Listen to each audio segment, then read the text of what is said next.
Mesdames et messieurs, bienvenue. Deuxième version. Nous poursuivons la même lancée, dans la même lancée de l'émission précédente.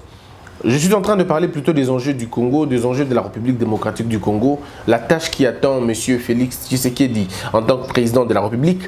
Je ne suis pas d'accord quand on dit qu'il doit apporter un changement radical et tout de suite. Je crois que tout est dans la progression, tout est dans le recrutement qu'il aura à faire. Parce que, rassurez-vous d'une chose, comme je le disais tantôt, le jeu, ce n'est vraiment pas Kabila, c'est pas vraiment lui. C'est pas vraiment lui. Il a incarné un rôle qu'il a joué très mal, on peut le dire. Mais le problème, c'est qu'il faut trouver ses agents. Il faut trouver les commanditaires. Il faut trouver les personnes qui sont la tête. Et dans ces personnes-là, nous n'avons pas que des personnes physiques. Nous avons des personnes morales. C'est tout un système beaucoup plus grand, beaucoup plus vieux que nous, beaucoup plus fort que nous, beaucoup plus structuré que nous et surtout organisé. Ces gens sont organisés dans leur méchanceté, ils sont organisés dans leur cycle de pillage qu'ils nous imposent à nous. Et nous croyons que c'est la fin du monde. Et les églises prêchent que c'est la fin du monde, les signes des temps de la fin. Ce n'est pas les signes des temps de la fin. Ici, nous sommes en face d'une guerre idéologique qu'on nous impose, qu'on nous inflige. Pouvez-vous imaginer dans une république, vous avez plus de 400 groupes armés, seulement au Congo, pas au Rwanda. Est-ce que vous pouvez imaginer, aujourd'hui pour aller au Rwanda, de Goma pour aller à Bukavu, si vous ne voulez pas être inquiété, eh bien prenez la route rwandaise. Et où vous allez payer les péages, vous allez tout payer là-bas, prenez ces routes-là. Si vous prenez la route du Rwanda, la route rwandaise, ça vous conduit de Goma à Bukavu. Est-ce qu'on peut imaginer qu'un autre pays relie vos deux villes sans aucun problème et vous, à l'intérieur, vous êtes incapable de relier votre propre ville? Ce n'est pas qu'il n'y a pas de route, il y a des routes. Mais ces routes-là sont occupées par des groupes armés ou comme on appelle des coupeurs de routes. Et ces gens-là sont là depuis des décennies. Non, soyons sérieux quand même à un moment donné. Soyons sérieux. Le problème de l'intellectuel congolais, c'est qu'il s'attaque très souvent aux conséquences qu'elle a cause. Non. Même lorsque vous allez à l'hôpital, on ne s'attaque pas que à la conséquence. Nous devons aller trouver le mot causeau. Nous sommes appelés à remonter la filière pour voir qui est derrière tout ça. Et aujourd'hui, nous savons qui sont derrière tout ça. Hier, c'était les Occidentaux, pardon. Aujourd'hui, nous sommes avec les Orientaux. Ces gens viennent avec, pas une logique de vous dominer, mais ils viennent avec une logique de vous maintenir dans la situation où vous êtes, en injectant des produits de très mauvaise qualité dans le marché africain et nous achetons ce même produit-là. Nous refusons d'acheter les produits occidentaux parce qu'on dit que ça coûte cher, mais nous voulons acheter les produits orientaux qui ne coûtent pas cher, mais que nous allons devoir acheter plusieurs fois pour tenir la longévité d'un produit asiatique, d'un produit occidentaux. À la limite, nous perdons beaucoup plus en achetant dans les produits orientaux parce que notre pouvoir d'achat est faible, mais la faiblesse de notre pouvoir d'achat a une cause que nous ne voulons pas attaquer et nous nous attaquons très souvent à des choses comme ça, malheureusement. Malheureusement. Le danger ici est que vos mines ne sont pas contrôlées par vous. La gestion des mines au Congo, ce n'est pas nous. Nous avons le lithium. Qui connaît le lithium? Nous avons le lithium chez nous. Le lithium, c'est une matière nécessaire pour fabriquer des ustensiles, pour fabriquer des verres, pour fabriquer des vitres, pour fabriquer autant de choses. Et même dans la pharmacie. Nous avons le germanium. Le germanium est un autre... Mes frères, quand je pense à ces choses, je me dis, mais est-ce qu'on comprend ou on ne comprend pas? Nous avons ici des minéraux classés, des minéraux stratégiques, mais qui ne nous aident pas. Le Katanga lui-même a 60% de la réserve mondiale du cobalt. 60%. Est-ce qu'on peut imaginer? 60% de la réserve. Le cobalt là permet la construction aujourd'hui des batteries et de l'électronique.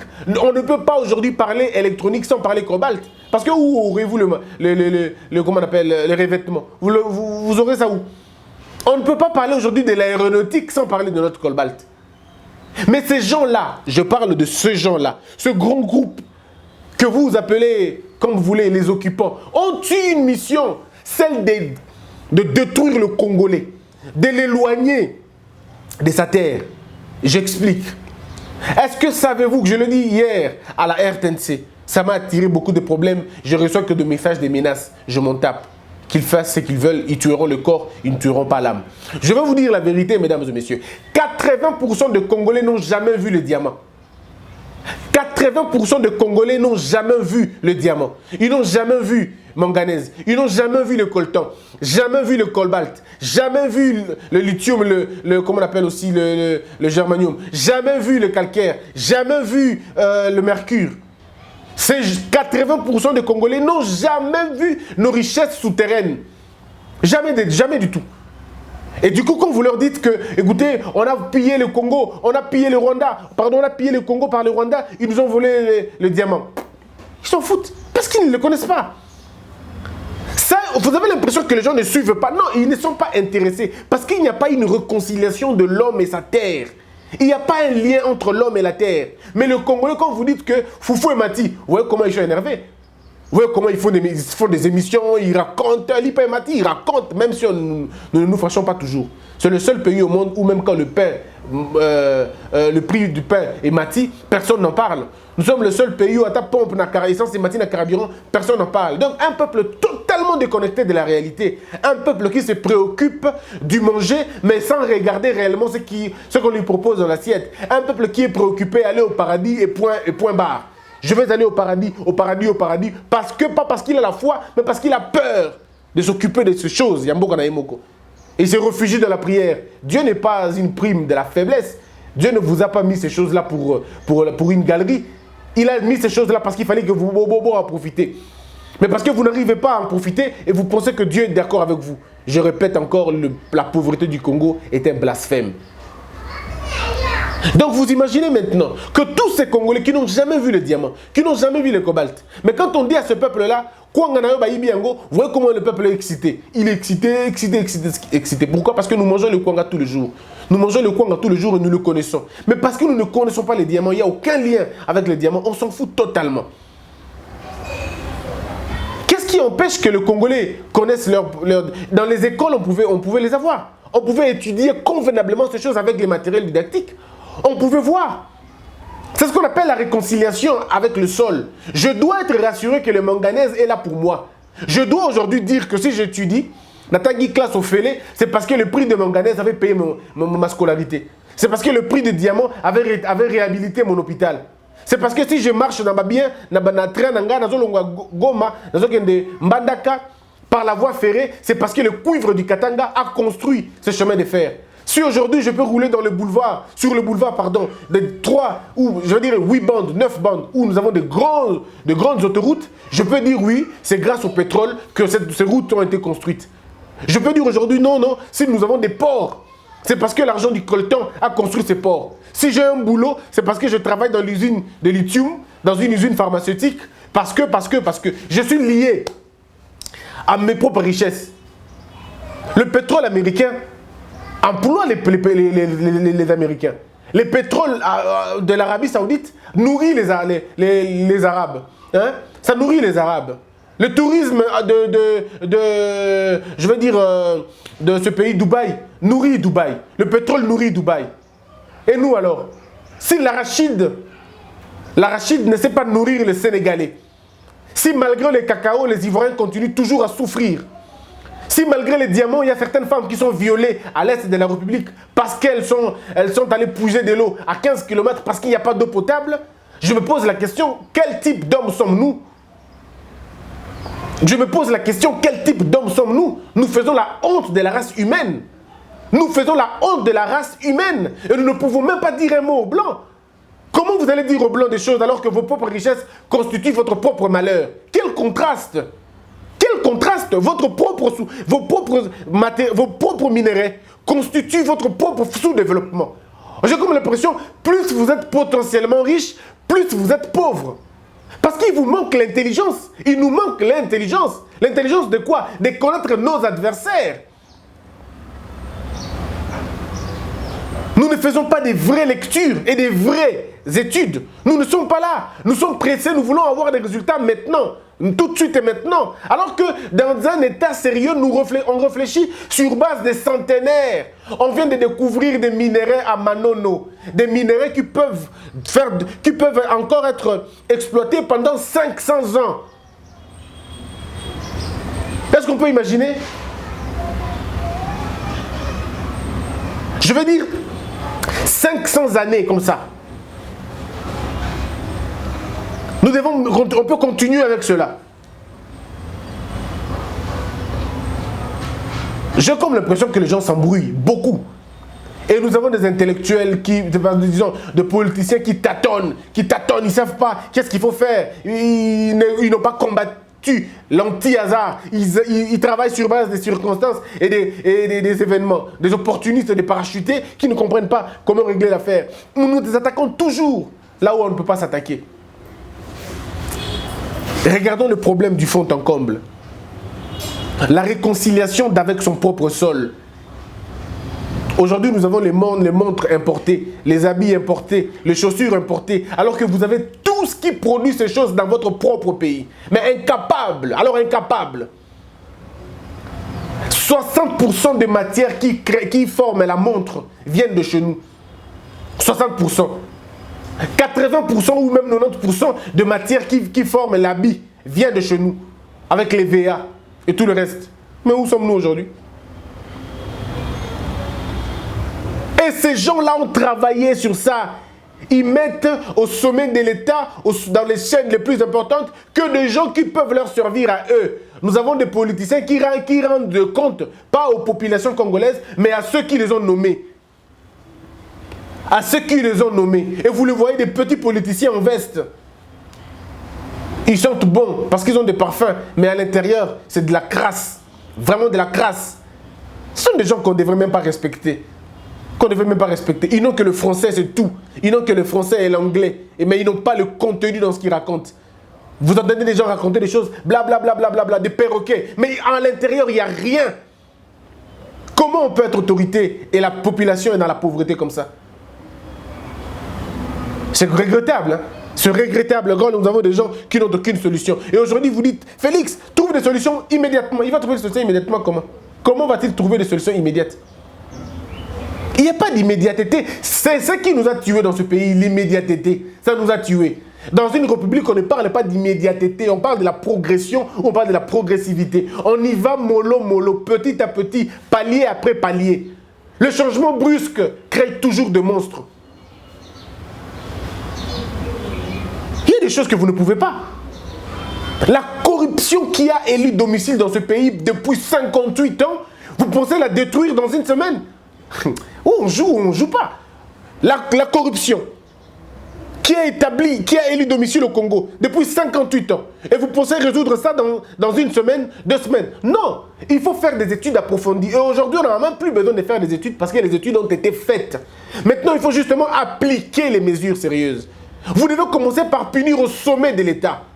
D'abord au sommet de l'État. Il faut que le haut cadre soit d'abord puni sévèrement. En Chine, le petit corrupteur et le grand corrupteur, on ne les compare pas comme ça. On compare les grands corrupteurs par rapport à leur fonction. On peut encore excuser un petit qui a corrompu le pain pour le pain. Mais on ne tolérera pas celui qui a volé l'aiguille au sommet de la République. C'est ce qu'on appelle l'exemplarité au sommet de l'État. Mais chez nous, d'abord les salaires du président on ne connaît pas, des ministres on ne connaît pas, personne ne sait évaluer le portefeuille d'un ministre. Qui peut l'évaluer?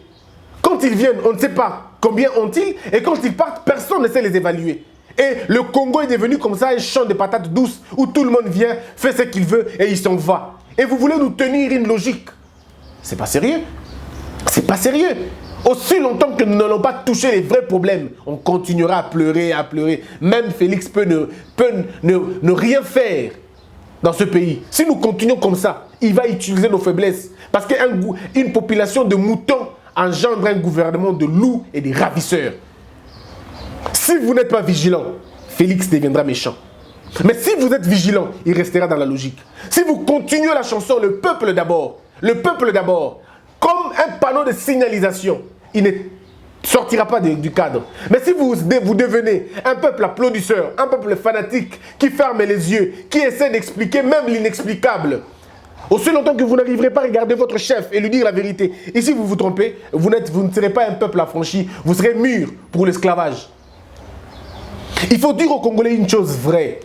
C'est quoi les plans des Occidentaux? C'est quoi les plans de ce bloc-là? Comme je le dis. C'est quoi les plans de ce bloc? Aujourd'hui, c'est un secret de polichinelle. Entre Fayulu, je m'assume en le disant, Entre Fayulu et Félix, l'extérieur pouvait lire les deux profils. Ils ont lu les deux profils. Parce que les élections au Congo, c'était bidonné et tout le monde sait que c'était des élections bidons. Bidon, bidon, bidon. Nous savons tous. Mais maintenant alors, il fallait lire les deux profils de ces deux types. Et ici, Fayulu représentait, je veux dire, aux yeux de ces gens-là, une rupture immédiate. Tout de suite. Le changement radical maintenant. La prison à tous ceux qui ont volé la République. On va les arrêter tous, on va les mettre en prison. Ce qui est une très bonne chose d'ailleurs. Très bonne chose. Et lui-même l'a dit. Katumbi l'a plusieurs fois dit. Bemba l'a plusieurs fois dit. Donc c'était très prévisible qu'il y avait un camp qui venait vraiment pour le règlement de compte. Ce qui n'est pas mauvais d'ailleurs. À un moment donné, il faut le dire. Hein. Il faut faire une table rase. Mais avant de faire une table rase, vous devez en avoir le moyen de faire une table rase. On ne vient pas tout balayer quand vous n'avez pas un grand balai. On ne vient pas tout balayer quand vous n'avez pas un grand balai. Ce que moi je reproche à cet autre camp, c'était celui-là, c'était ça le camp, en fait en réalité la position. Je suis tout à fait d'accord avec vous. Et ceux qui me suivent ont compris que moi j'avais même proposé une guerre, souvenez-vous, depuis très longtemps. Je l'avais même proposé, en demi-mot, mais je le disais en tout cas. Mais le problème ici, c'est que les gens n'ont pas compris exactement c'était quoi l'affaire. Quand vous dites que nous voulons tout mettre à côté, le Congo est sous occupation, il faut libérer le Congo. Mais vous menacez ceux qui vous tiennent en haleine. Vous menacez ceux qui ont les clés de votre pays entre leurs mains. Ils vous ont pris les clés, ils en ont entre leurs mains. Et vous n'avez aucun moyen de les chasser. Encore que vos parrains, vos partenaires sont en connivence avec eux. C'est ce que je ne comprends pas. Ces groupes-là, ces multinationales-là, mais ils sont en connivence avec le groupe Tutsi. Qui ne le sait pas? Ils sont en connivence avec eux. Parce que regardez, c'est nous qui produisons le coltan, c'est nous qui produisons le cobalt, mais c'est le Rwanda qui a l'usine de la transformation du cobalt et du coltan. Est-ce que c'est sérieux à un moment donné? Donc réfléchissons froidement.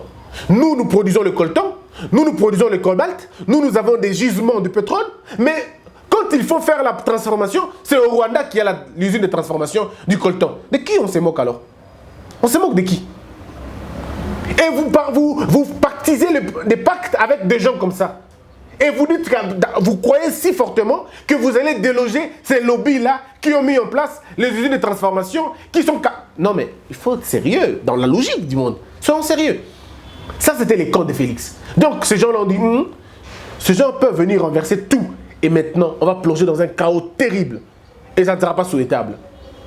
Et un autre camp, vous avez le camp de Félix. C'est le camp qui promettait une sorte d'accalmie, une sorte de paix, une sorte de, je veux dire, de permission. Nous vous laissons faire, nous n'allons pas vous arrêter, on ne vous poursuivra pas, on oublie tout ce que vous avez fait. Le Congo, ce n'est pas les savants, il ne dissoudra pas, on continue à les garder. De toutes les façons, nous allons partir avec ce qui reste. C'était leur logique aussi. Mais la faiblesse de leur logique, c'est que pensez-vous être plus malin qu'eux? C'est ça la logique qu'on se pose. Pensez-vous être plus malin qu'eux? Vous pensez qu'en vous donnant ça, ils ne savent pas ce qu'ils doivent, ce qui se cache? En vous facilitant la tâche, vous pensez qu'ils ne connaissent pas? On peut dire aujourd'hui que Félix a été élu. Le problème n'est pas celui-là. Montons un peu plus loin. Le problème, ce n'est pas être élu. Non, ça c'est une façade. Ce n'est pas là le problème. Vous pouvez même être élu convenablement et on vous destitue. Ça, ce n'est pas le problème. Le problème, c'est avec qui vous devez faire affaire. Le problème, c'est que vous trouvez le Congo entre les mains de qui? Qui occupe ce pays? Qui les dirige en réalité? Le Congo n'est pas dirigé de l'intérieur. Le Congo est téléguidé de l'extérieur. C'est téléguidé de l'extérieur. Votre diplomatie est définie à l'extérieur. Votre commerce intérieur défini à l'extérieur, pardon.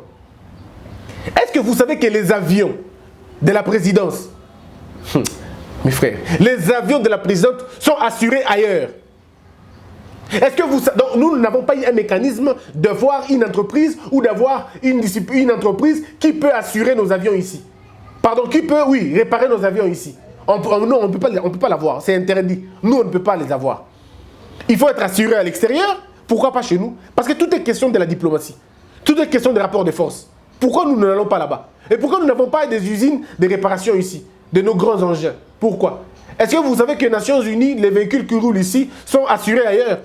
Donc l'argent de l'assurance des véhicules des Nations Unies ne rentre pas dans les trésors congolais, mais alors que leurs engins détruisent et détériorent nos routes. Mes frères, la question du Congo est beaucoup plus importante que nos petites histoires. Non, Il faut aller doucement pour comprendre là, le piège dans lequel on est plongé. Les Nations Unies, les voitures, les engins des Nations Unies qui détériorent vos routes à partir de leur usage. Ils utilisent vos routes, oui. Ils ont créé peut-être beaucoup d'accidents aussi, on est d'accord. Mais maintenant, leur assurance ne rentre pas dans le trésor public. Non, ça rentre dans le trésor public étranger, d'un autre pays. Mais personne ne soulève son petit doigt pour dire non, personne. Le Congo est dans un piège. Maintenant, il faut maintenant que Félix comprenne. Il faut ici que Félix comprenne et que tous les autres Congolais comprennent maintenant que le danger, c'est que si nous ratons l'envol avec Félix, vous pouvez me croire, mes frères, sur parole, nous sommes partis encore pour 20 ans. En tout cas, je dois vous dire la vérité. Si nous échouons et que nous ratons Félix, c'est fini. On est parti pour 20 ans. Le raté, ce n'est pas seulement qui meurt. Le raté, c'est aussi l'éloigner de nous. C'est aussi manquer le contrôle sur ce qu'il est et sur ce qu'il fait. On est foutu. Je dois vous dire une réalité encore une fois. Regardez les plans, comment ça va se passer. Il y a un groupe d'opérateurs économiques, forestiers, miniers et tout, qui se forment en deux blocs, comme je le dis, le bloc occidental et le bloc oriental. Mais vraiment, ces blocs-là encore sont divisés selon les intérêts, comme je vous ai dit. Alors que Félix, à leurs yeux, représente un danger, tout de même progressif. Parce que pour eux, ils disent, attendez, le fils de Tshisekedi peut être un autre Tshisekedi, peut se révéler être un bon opposant, et ça va être compliqué pour nous. Donc, le gars a un projet, parce qu'ils savent que Félix a un agenda. Qu'est-ce qu'ils doivent faire? Ils doivent empêcher Félix d'écouter ses compatriotes sérieux. Ils vont faire quoi? Ils vont placer autour de Félix des hommes, leurs hommes, qui vont occuper des postes stratégiques. Vous allez voir ça se dessiner dans peu de temps. Ils vont occuper des postes stratégiques. Pourquoi? Pour barrer la route à Félix. Pour le rendre inaccessible. Ils vont créer une bulle. Ils vont placer Félix dans cette bulle du fait que toutes les intelligences ne pourront pas pénétrer cette bulle-là. Parce que Félix sera finalement comme dans une sorte de prison où il ne pourra entendre qu'un seul son de cloche. Le son de cloche de la peur et de la terreur. Parce que ce sont les deux armes que ces gens-là utilisent. La peur et la terreur. Ça veut dire quoi? La peur de perdre le pouvoir. Les intimidations. Et vous savez comment ça se passe? Ce sont les chancelleries occidentales et les chancelleries étrangères qui vous menacent un peu. Et puis ils ont toujours, ces gens-là ont un groupe, des ONG d'appui à la démocratie, blablabla, qui racontent des choses. Ils vont produire des rapports, des faux rapports. Des rapports bidonnés, des rapports boutiqués. Pour vous dire, non, écoutez, il y a un truc de CPI qui est derrière vous, de telles personnes ont été tuées, blablabla. Tout ça, ils peuvent le faire. Ils peuvent encore instrumentaliser les groupes armés pour faire des tueries à l'est de leur République. Question de vous perturber. À chaque fois que vous voudriez travailler, et ils vous perturberont de l'autre côté. Ils fragiliseront l'armée parce qu'ils en ont entre leurs mains. Ils vont commencer à les fragiliser comme ça. Et Bogoyo Kaba crime, dans l'Est de la République, guerre, ils ont continué. Ils ont connu toujours cause là. Pour attirer son attention. Pour lui dire, si tu ne nous laisses pas ceci, ils vont entrer à Goma. Si tu ne fais pas ceci, ils vont entrer à Kisangani. Voilà comment ils vont faire. Voilà comment ils vont faire. Ce qu'on appelle du chantage. Ils vont faire vraiment du chantage au point que monsieur sera distrait. Il sera concentré dans une histoire qui ne terminera jamais, au lieu de s'occuper des choses qui vont finalement porter le fruit et régler le problème créé précédemment. Ça peut être compliqué, mais c'est comme ça en tout cas que ça se passe. Et ces gens-là, nous comprenons ces jeux. On connaît comment ça se passe. Ils vont travailler comme ça. Ils vont l'éloigner. Et quand ils vont l'éloigner, ils vont le rendre insensible. Et quand il le rendra insensible, le peuple va le vomir. Et quand le peuple va le vomir, ils trouveront toujours une raison de rester là. C'est le jeu qui va se placer. Mais comment Félix peut jouer ces jeux? Comment Félix peut jouer ces jeux? Je peux vous donner des brins, mais je ne peux pas, comme je l'ai toujours dit, tout déballer ici. Le mieux serait de nous rencontrer, parce que quand on parle à la télévision, tout le monde écoute. Et ces gens-là écoutent, parce qu'ils sont des très bons informateurs. Ils écoutent et ils vont aussi travailler l'autre sujet. Je crois ici, la première chose, c'est de trouver une structure parallèle. Que Félix soit le plus sage que possible, qu'il utilise une structure parallèle. Une structure qui ne rentrera pas dans l'État, qu'on ne connaîtra pas, mais un bureau d'études parallèle, un bureau d'études abstrait, qu'on ne peut ni voir ni toucher. Mais comment y arriver? Ce sont des catalyseurs qu'on ne peut pas donner. Comment y arriver? C'est très facile, je crois, je suis persuadé que ces gens ne sont pas plus intelligents que tout le monde. Non. Ils ne sont pas plus intelligents que tout le monde. Vous savez, la faiblesse d'une grande équipe, c'est dans les petites choses. Regardez les buts qu'on marque généralement au Real de Madrid et Barcelone. Des petites erreurs simplement, on les marque de buts. Et moi, j'ai fait le judo. Ceux qui ont fait le judo savent que c'est difficile pour qu'un ceinture marron au shiro goshi. C'est pas difficile, c'est pas facile. Une ceinture marron comme ça, kata wanate.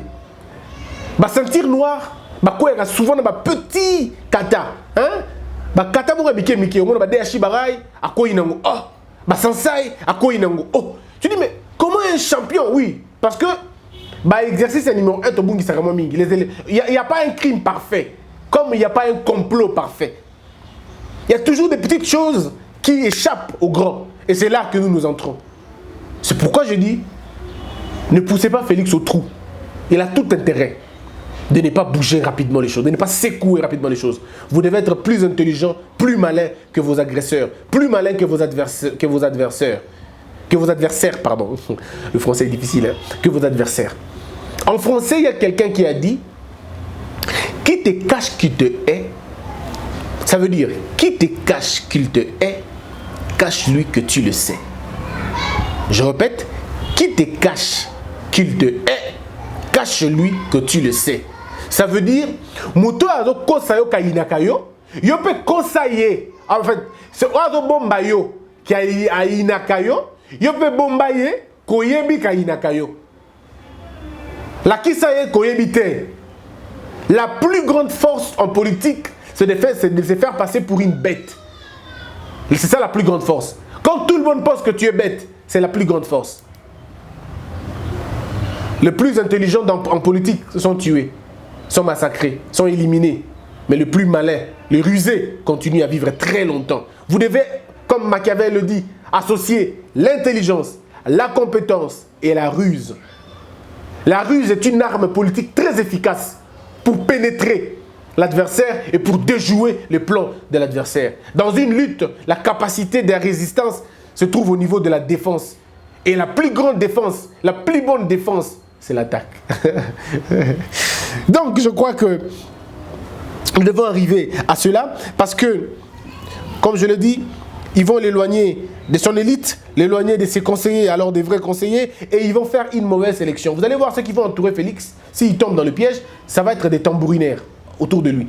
Des professeurs prêts à vendre leur conscience pour de l'argent, des scientifiques prêts à vendre leur conscience pour l'argent, et vous aurez autour de lui que des militants. Et quand on amènera des bonnes idées, personne ne nous écoutera. Ça sera comme ça. Entre-temps, ils ont aussi un autre plan. J'ai oublié cet autre plan. C'est les femmes. Ah oui, la libido africaine, c'est compliqué.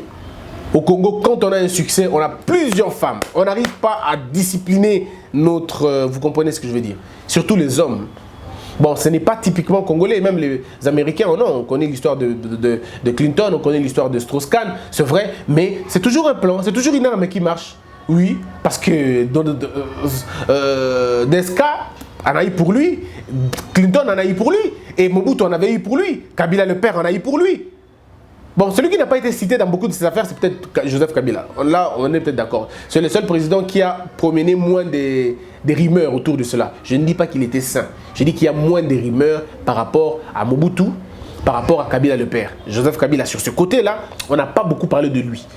Ce n'est pas un saint, mais on n'a pas beaucoup parlé de lui. Et Félix, on va l'amener dans ça aussi. Ces gens-là ont des belles femmes, brunes, bien chargées, qui vont venir au Congo. Elles sont là déjà au Congo d'ailleurs. Elles jouent le rôle important, le rôle de sécurité, le rôle des informations. Elles sont partout. Vous allez voir, elles sont trop belles. Elles ont des formes exactement comme le Congolais aime. Des formes et tout. Et elles sont là. Et elles vous écoutent sans problème. Or, elles sont utilisées pour vous détruire, pour vous égarer, pour connaître votre faiblesse, un peu comme Delilah, ils vont vous faire du mal. Il y a un autre point, c'est les cercles de faux amis.